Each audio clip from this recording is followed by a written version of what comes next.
রাজ্জাক খান খুনের ঘটনায় চোখে জল আরাবুল ইসলামের। আরাবুল ইসলামের হাত ধরেই রাজনৈতিক উত্থান হয়েছিল রাজ্জাক খানের।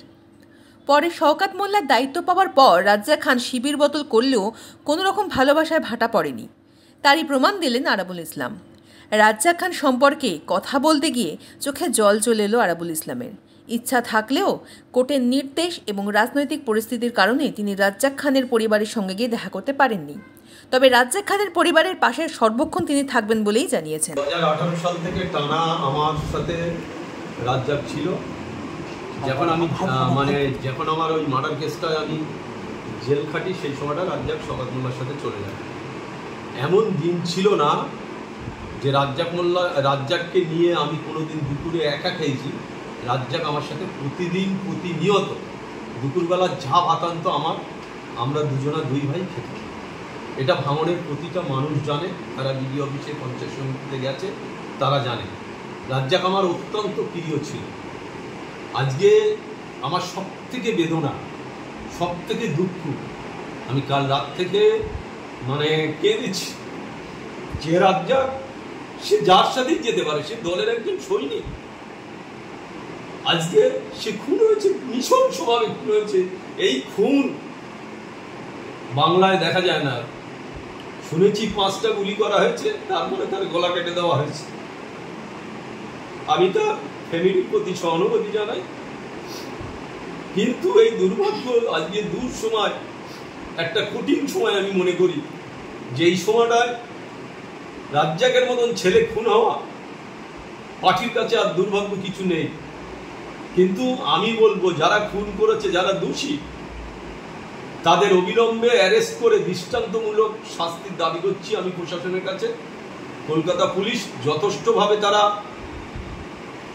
তাদের মতো কায়দায় যদি করে, আমি পুলিশকে ধন্যবাদ জানাবো। কেন যে যদি তারা সঠিকভাবে কাজ করে তাহলে দেখবে যারাই করেছে, যত বড় তারা যদি কবরের মধ্যেও লুকিয়ে থাকে, কলকাতা পুলিশ মনে করলে তাদের কবর থেকে বের করতে পারে। তাই আমি অনুরোধ রাখবো প্রশাসনের কাছে যে আপনারা যারা দোষ করেছে, যারা অন্যায় করেছে, তাদের অবিলম্বে অ্যারেস্ট করে দৃষ্টান্তমূলক শাস্তির আমি দাবি করছি। শওকত মোল্লা বলছে যে আইএসএফ আশ্রিত দুষ্কৃতীদের কাজ, কিন্তু তার বড় ভাই বলছে যে তৃণমূলেরই গোষ্ঠীতন্ত্র, আইএসএফের সঙ্গে আইএসএফের কেউ এতে যুক্ত না। কি বলবেন? আমি একটা কথা বলি, এই ব্যাপারটা আমি বলবো না। কেন? আপনারা জানেন আমি প্রায় 1 বছর আমি পঞ্চায়েত সমিতিতে যাওয়া নেই আমার। আমি ভাঙড়ের পরিস্থিতির কথা আমি বলতে পারবো না। কেন? যে কাদের সাথে গোষ্ঠীদ্বন্দ্ব, গোষ্ঠীর কোনো জায়গা নেই। আরাবুল ইসলাম নেই, আরাবুল ইসলাম দলের বাইরে আছে।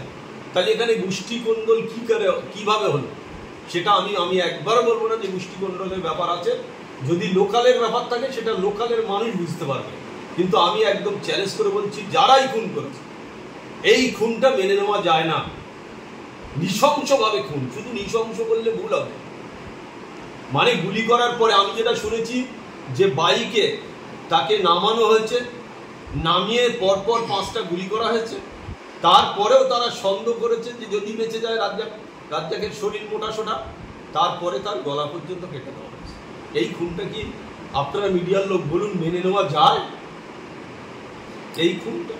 তাই আমি বলবো কে বা কারা করেছে, আমি কারোর নাম করে বলতে চাই না। সবাই বলেছে আইএসএফ করেছে, নিশ্চয়ই আইএসএফ করলে আইএসএফদের শাস্তি হওয়া উচিত বলে আমি মনে করি। কিন্তু আমি একটা কথা বলতে পারি, দলের মধ্যে কোনো কোন্দল, দলের মধ্যে কোনো গোষ্ঠী নেই, যেহেতু আমি দলের বাইরে আছি। তাই আমি সবার কাছে অনুরোধ রাখবো, ভাঙড়ের মানুষ আপনারা সচেতন মানুষ, আপনারাও সবাই সাবধানে থাকবেন। যেই ধরনের ঘটনা, নির্মম ঘটনা, এই ঘটনাকে কোনোদিন মেনে নেওয়া যায় না। আমি ফের বলবো, জোর একটা মেয়ে আছে, আমি শুনেছি মেয়ে ছেলে বোধহয় আছে। আমি শুধু কন্ডিশন থাকার কারণে আমি সেখানে যেতে পারিনি। এই অবস্থায় আমার কোর্টের কন্ডিশন আছে। আমি তাই ওর ফ্যামিলির প্রতি আমার সহানুভূতি থাকবে।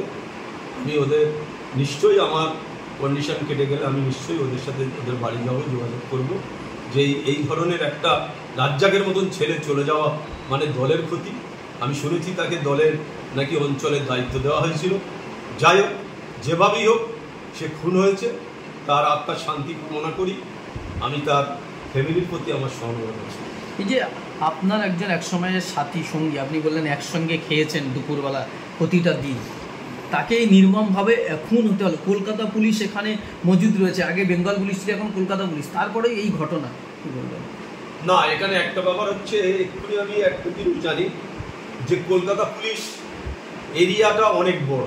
যেমন বিজয়গঞ্জ থানা আছে, সে তো কাশীপুর জুডিডিকশনের মধ্যে দেখছে, কাশীপুর থানাই দেখছে। যেমন হাতিশালা থানা, পোলেরহাট থানা, এই থানাগুলো কমপ্লিট হলে আমার মনে হয় আগামী দিনে কলকাতা পুলিশের কাজ করতে সুবিধা হবে। এটা অবশ্যই কালকে আমি শুনেছি যে সিপিও।